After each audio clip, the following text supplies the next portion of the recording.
Here's the Horizon Services Student Athlete of the Week. Horizon Services. For all your plumbing, heating, and air conditioning needs, visit them at horizonservicesinc.com. All right, we're back. Eagles Primetime Live. With Mark. Yeah. We're going to love Mark in the back there. Patty Wag, Second and South, we do it after each game. And Student Athlete of the Week from Horizon Services here. And everybody say hello to Michael Shannon. Hello, Michael. Hey, how you guys doing? Michael, tell us a little about yourself, where you go to school, and what do you play? I go to Upper Marion Area High School in King of Prussia, and right now I'm a golfer, but I also play baseball in the spring. We got a couple of football players here. I don't know if you noticed that. Oh, yeah, I announced our school's football games. We haven't won in 2 years. Oh, wow. That's too bad. That's what they want to hear right now. It's like, okay, great. All right, so you actually have a question for each of the guys. Who nominated you? Too bad. Top notch. By the way, Jason, I got an email from the teacher last week's nomination. She goes, "Oh, you guys are so funny. I'm glad you stressed it was a Catholic school." We were back and forth. All right, what is your question, Michael? All right, so for Jason, I have, before signing with the Eagles, you played for Jeff Fisher, the longest tenured coach in the NFL at the time. Andy Reid is now the longest tenured coach after Jeff Fisher left Tennessee. Now, how do you believe both these coaches managed to keep both their jobs so long? And is there anything that Jeff Fisher and Andy Reid have in common? Sports journalists. Wow. Yeah.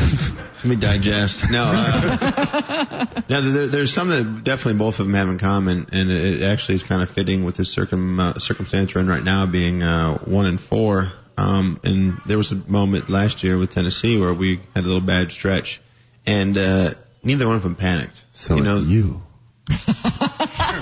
The common denominator has been figured out. Dun, dun, dun. Well, I better pack my stuff back. You get you and your sacks out of here. Neither one of them panicked. They knew the drill. So, we gotta keep working. We gotta keep grinding. We're gonna figure this out, and no one's gonna go crazy.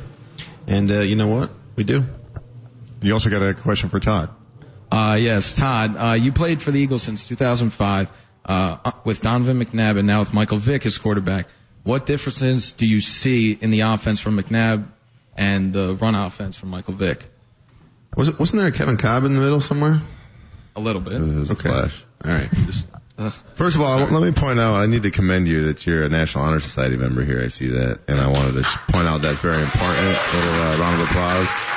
And he's in student government, too, which I was myself. So both you're of those. smart and you're popular.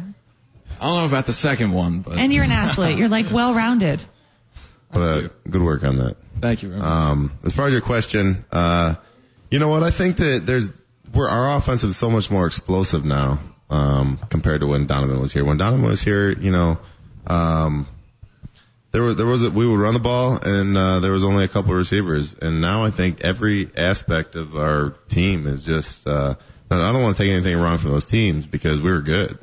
But now just every aspect of our offense is a weapon, and, there's so much more options on our offense that we can use. Yeah, especially now, Jason Avant seems to be the go-to guy now for Mike Vick. Jason's a very consistent receiver, and, some would argue some of the best hands in the NFL.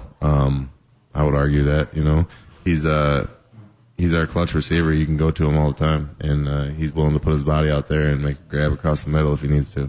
That seems to be one of the big differences that I've seen between Donovan and Mike, is that Mike's definitely throws the ball around a lot. And, I'm going to say it seems like he just trusts the receivers a little more. I get that feeling that, Donovan would see and be like, it's almost like he would think too much before he would throw the ball. Whereas Mike is like, he sees somebody open or he trusts that he's going to be in the right place and he goes for it.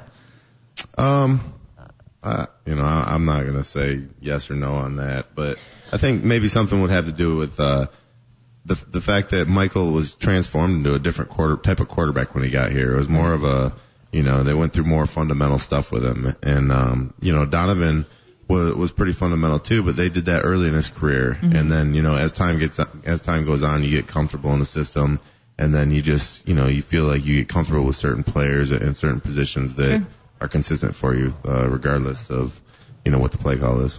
All right, Michael, thank you so much for coming on. Michael Shannon. Yay, Michael Shannon!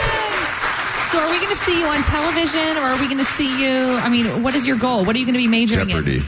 Well, next year I hope to go to Temple, and I hope to be a sports broadcaster. Good for you. One day. Sounds like it. Yeah, so if If that works out, I'll do that. If not, I would love to go on the radio. So. Hint, hint. Hint, hint. Okay. Thanks, Mike.